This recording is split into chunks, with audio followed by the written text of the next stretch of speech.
యష్మి అడుగుతుంది వైల్డ్ కార్డులో ఎవరైనా వస్తారా, ఇప్పుడు దాకా సింగిల్గానే ఉన్నా ఎవరైనా వైల్డ్ కార్డులో వస్తారని చెప్పేసి అడుగుతుంది.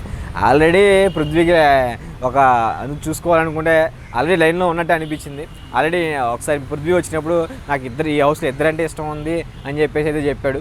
సో అక్కడ చెప్తే మనకి యష్మి గురించి అనుకోవచ్చు. ఎందుకంటే ఏదైతే ఫుడ్ తీసుకొచ్చే టాస్క్ అది లోపల బిగ్ బాస్ కన్స్ట్రక్షన్ రూమ్లో పిలిచినప్పుడు కూడా నాకు నిఖిల్ అని యష్మి అంటే ఇష్టం అని చెప్పేసి అన్నాడు. సో అక్కడ చూసుకుంటే కొంచెం యష్మి మీద ఇంట్రెస్ట్ అయితే పృథ్వీకి కూడా ఉన్నట్టుగా అనిపిస్తుంది. ఎందుకంటే ఫస్ట్ నుంచి తన ఇద్దరు బాగానే ఉంటారు, మంచిగా మాట్లాడుకుంటారు.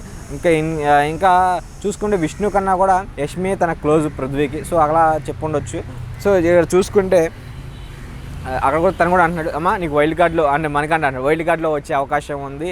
సో నీతో ఎవరైనా పెట్టుకుంటే వాడికి అచీవ్ అయిపోతాడు, అది అలాంటిదైనా సరే వాడికి అయిపోతుందని చెప్పేసి నీ క్లారిటీ ఉందిగా, మనకంటే నీకు క్లారిటీ ఉందిగా నేను అంటాం అయితే వేరే లెవెల్ అనిపించింది. ఎందుకంటే తనకి ఎడి తిరిగినా సరే తనకే పడుద్ది అనమాట. మనకంటాకే తను ఎవరితో మాట్లాడినా సరే మధ్యలో వచ్చి దూరాడంటే ఈయనకి ఉంటుంది.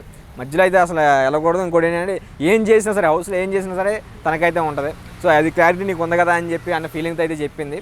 సో ఇక్కడ చూసుకుంటే చాలా ఫన్నీగా నడిచింది అనమాట అక్కడ వాళ్ళిద్దరి మధ్య కన్వర్జేషన్. సో ఆ వైల్డ్ కార్డులో నీకు వరుడు వస్తాడు, వైల్డ్ కార్డులో సెట్ అవుతాడు అన్నట్టు మరి పృథ్వీ ఏం చేస్తావు అనుకుంటున్నారు ఏమో నాకు అర్థం కావట్లేదు. ఎందుకంటే చూసుకుంటే కూడా మనకి అక్కడ పృథ్వీ ఏదైతే చెప్పాడు 2 సార్లు కూడా, సో అక్కడ యష్మి మీద ఒక ఇంట్రెస్ట్ని అయితే చూపిస్తున్నట్టు నాకు అనిపిస్తుంది అనమాట. సో అది నాకైతే అనిపించింది. యష్మి మాత్రం సో వైల్డ్ కార్డులో ఎవరైనా వస్తే సెట్ అవుతారా అని చూస్తుంది. బట్ కాకపోతే పృథ్వీ కూడా ఇంట్రెస్టెడ్గా ఉన్నాడు. సో చూడాలి ఏం జరిగింది వీళ్ళిద్దరి మధ్య.